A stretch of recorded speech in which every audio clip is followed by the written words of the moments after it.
Metroid Prime 4 Beyond. This time, this topic doesn't come from me. It comes from Woolsden, who sent in this question. Is there anything you think 2D Metroid and 3D Metroid should keep totally separate? You mentioned how you love to see 2D show up in 3D, but is there anything that should be totally different?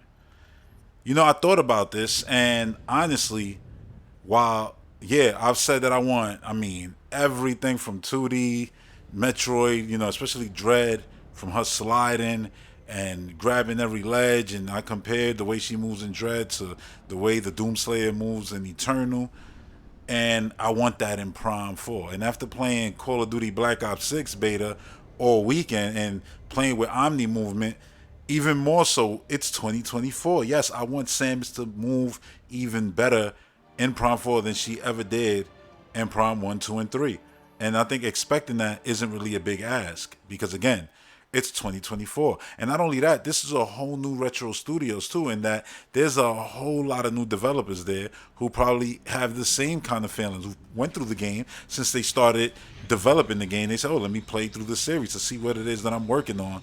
And get a feel for this thing if they didn't, And when they played it, it was, this should probably be like that. And not saying that they're the ones who have the say who can make that happen, but if enough developers, when we get around to, hey, so what do you think of the game? Yeah, it's cool, but, I wish we had, better movement. If everyone is saying that, then that might actually become a possibility by the time the game launches, where they took that feedback and said, yeah, we got to update this movement a bit. So again, I don't think that's asking for a lot. I think if you played Metroid Prime today and you've played first person shooter games since Metroid Prime 3 in 2007, you will agree that yes, there's been giant, new things added to the genre that makes games from 2007 in the genre feel old. And that's not really controversial. That's just the reality of it. So for me, I want everything from 2D and 3D. That means all the abilities that she had in 2D, let's finally see them carry over to Prime 4. That means running through walls and shine sparking and all that good stuff. Yeah, I want all of that. I want melee moves. I want stuff from 2.5D Metroid, from Other M. I want to be able to do glory style kills to space pirates and things like that in my Metroid Prime 4. But this is a very good question. What don't I want? And my answer to that, after giving it a lot of thought, I actually don't want Metroid Prime 4. You know what? Not even Metroid Prime 4. FPA Metroid. So that means Prime 4 and anything that's going to come after. FPA Metroid. 3D Metroid. Whatever you want to call it. 2D versus 3D, right? I think 2D should keep all the isolation. And I think 3D needs to be a space opera.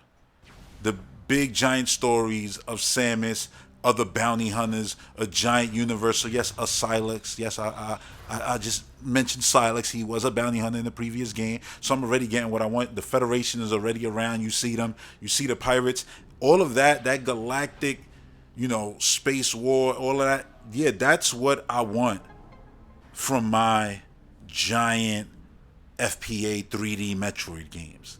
I think the 2D ones just suit itself so much better to the isolation, to have smaller stories, more intimate stories, right? So the folks who are like, I want Super Metroid over and over and over and over again, while they'll probably complain about Dread for a million different reasons, because nostalgia is a hell of a drug. But let's say they don't. They're the ones who are like, okay, this is my thing. This is my kind of Metroid. Yeah, that can be your kind of Metroid. Sakamoto, Mercury Steam, 2D goodness, because I think it complements each other. You're going to spend hundreds of millions of dollars to make a Prime game. Hopefully they succeed. But you're going to make a Prime game, and you have that talent pool of people from Sony Santa Monica, Naughty Dog. You heard people come from everywhere into Retro Studios to create this thing for us that we badly want. On top of the developers who've been there, and Tanabe as lead producer and all that. It's the dream scenario. And I don't want that to be something where it's like, oh yeah, let's, you know, I don't know, let's cut corners. So let's not have these story moments and these big giant moments. No, on the contrary, this trailer started and it felt like we were starting right where we left off after Prime 3. It's like this is exactly what you got in Prime 3. Federation, space pirates, and Metroids and big bad here and what's happening, like what is going on. Yeah, that's exactly what we got. And it made me so happy. Instead of seeing Samus just land on the planet and then shoot some bugs and keep it moving. No, this showed exactly what I want from my Metroid when we're talking Prime games, 3D games, FPA games. So for me, that's my answer. I would want them to be completely different from each other. Intimate stories, isolation, Samus on her own, barely any dialogue. Hell, her speaking Chozo language instead of even, English. Great. FPA, I want Federation, I want Bounty Hunters, I want her speaking English, conversating back and forth, and all that. I don't want, and I hate when there's an attempt at something, and maybe it doesn't go well, and the takeaway from that thing is, oh my God, the sky is falling, never do that again. And it's like, literally, never do that again. I don't think, never speak of it ever again. Wait, I don't think that that's the way to go about it, because there had to be good things in there, more than likely, because we did try. So what was liked? And there's little things that I've mentioned, like melee moves and things like that, in Other M, that I want. While the story delivery wasn't all that, right, at all, like to say all that implies that it was that at all, and it wasn't. It was not it. Let's just say that, right? Acting, delivery, and all, it could have been way better. But just because of that attempt, that doesn't mean that I don't want another attempt. And while Metroid Prime 3 had voice acting, which also wasn't the best, I still enjoyed myself. I liked that there was voice acting there, in the same way that I liked that there was voice acting in Mario Sunshine. Just because it wasn't received that great doesn't mean that there shouldn't be another attempt.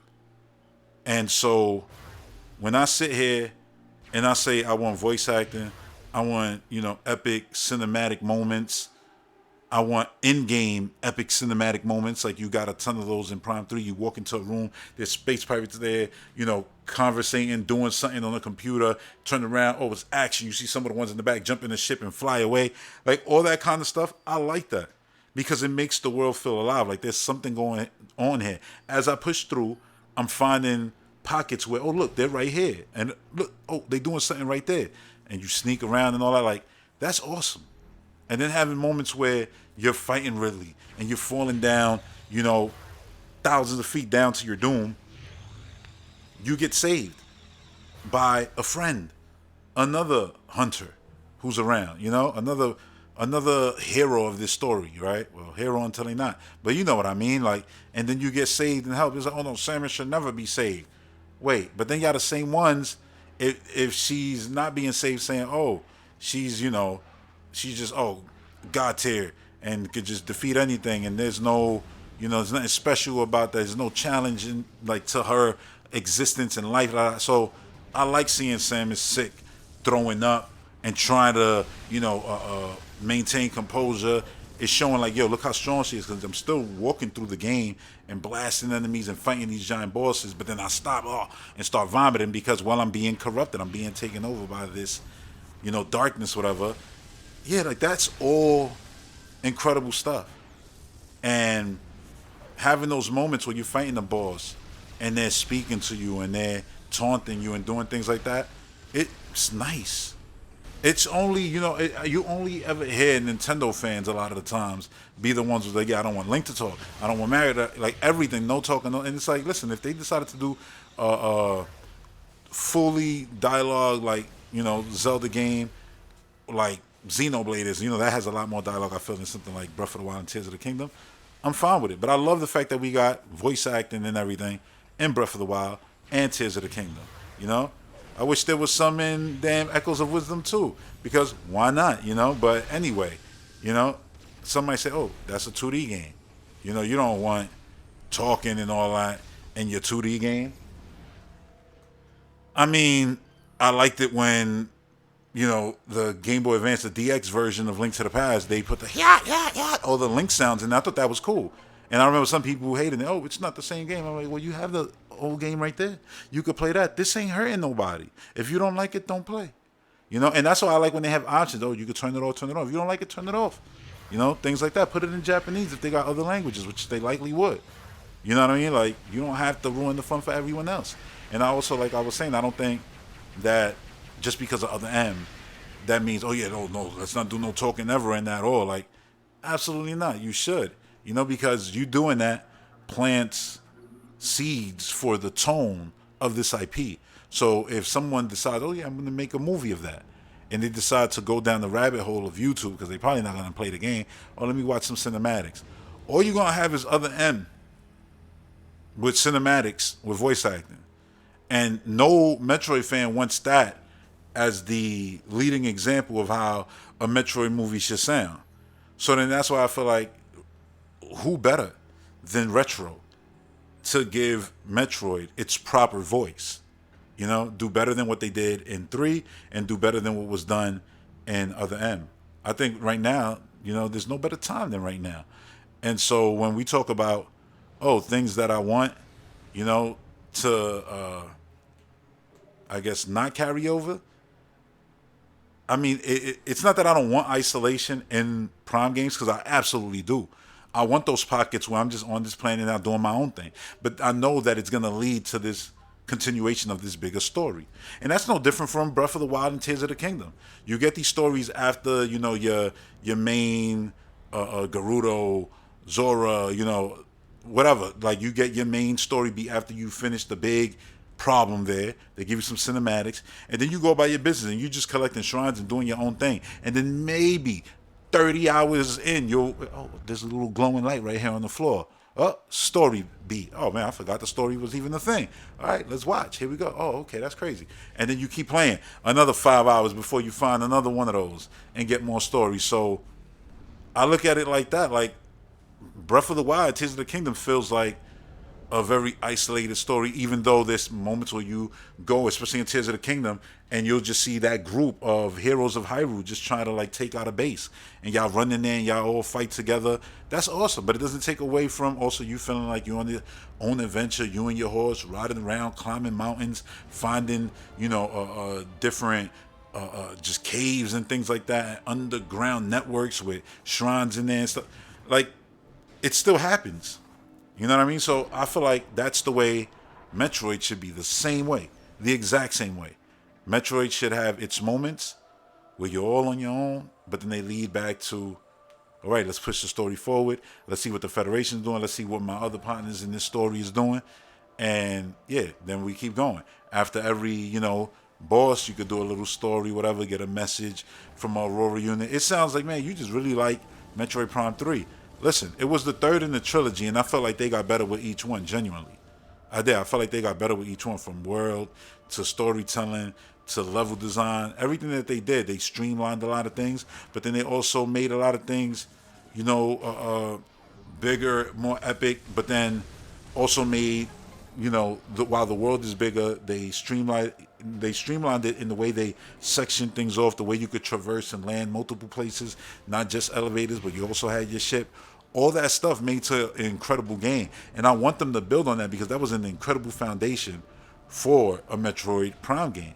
And going with that even further would be great. And I think separating the two, it's not about like a hard line down the middle, like, 2D games can't have story and 3D games must. Listen, if they create a game and they say after Prime 4 we want to do something smaller, more intimate, and we don't want to take 5 years to do it, so we're just going to take the gameplay and we're going to tell this isolated story on this goddamn derelict ship. And it's like, that's where the whole game takes place. Kind of like other M, funny, right? But anyway, and they decide to do that. And there's not much story or anything. You're just going to see what's going on there. It's a lot more spookier. It's not even about getting power-ups. It's a DLC, almost like an add-on to Prime 4, where it's like you got all your abilities from the end of the game, and you go in there and you wrecking stuff. But there's a threat in there that is still going to be a threat to Samus, even at this power level that she currently is. That's great. That's fun. Let's do that. You know what I mean? I'll gladly take that.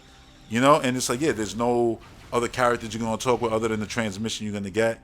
from that place that was sent out to anybody who got basically in reach of it. It just happened to be you, Samus. So now you're gonna go and check it out. Simple story. Yeah, I would 100% want that from a Prime game. And I'm not saying, oh yeah, don't do that. If that's the idea, let's go. And if they decided to do, okay, we're gonna tell this crazy story with a bunch of different hunters and everything in the 2D game in the next, Metroid game, fine, go do it. Mercury Steam, tell a crazy story with a whole giant cast of characters and multiple different threats and multiple heroes in this story, and Samus is just playing a part in it. I'll accept that too. But I'm just saying, like, if there was something that I personally would do, I would do that. I would focus more on isolation in 2D and the big bombastic, epic sci-fi story, space opera, and the 3D games. But again, I would never want anything to be like a hard line down the middle and saying this thing can't do this because that's what that does, and this one can't do that because that's what this does. Because as you can see, when I'm talking about, Prime 3, Prime 4, and I'm talking about it taking things from Dread, and look at all the things Dread took from it. Like I saw somebody in the comments mention, I didn't even notice the Dread lock-on missile, the 5 missile that comes from Metroid Prime 2. I'm like, yeah, it comes from Prime 2, and it's in Prime 3. It's a thing, and yeah, it's almost like if they gave Zelda and Echoes of Wisdom the ability to lock onto multiple targets with her boomerang, let's say, and people will not remember, oh yeah, you did that in Wind Waker.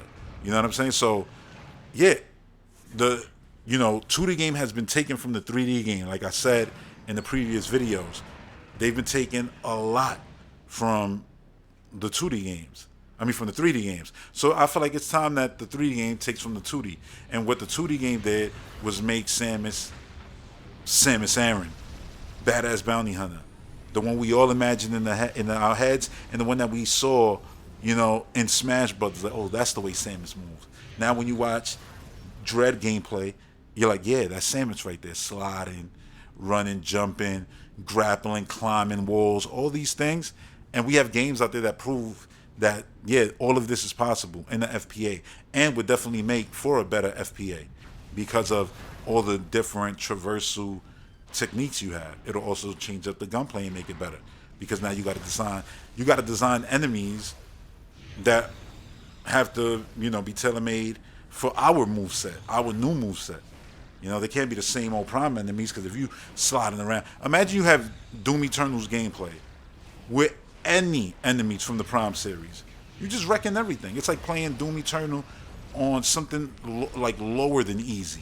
It's like damn near turning off the AI. It would be that. So it's time that they, push it, man, push it, push the gameplay, push the enemy designs. Obviously, they're already pushing. You see the visuals, the actual in-game cinematics of seeing, the people who are on that Federation ship, like moving the whatever it is, the merchandise. They're moving that and seeing the pirates like blow that door down and run in there while you're in Mothball. Incredible. It's, oh man, it's what I want from Prime, And listen, before it ever was shown off, I was nervous. I was, because I mean, you spend enough time listening to, the very vocal Metroid fans, you would think that they aren't ones like me who love the hunters. You know what I mean? Who can say, yeah, there was, while I didn't like Other M completely, there was good stuff in there that they can extract and apply to the good Metroid games. You know what I'm saying? And then also, I'm not the one who thinks, oh yeah, Prime 1 was the best because it's the easiest of the three. Because it's the smallest of the three. You know what I mean? Because it was the first.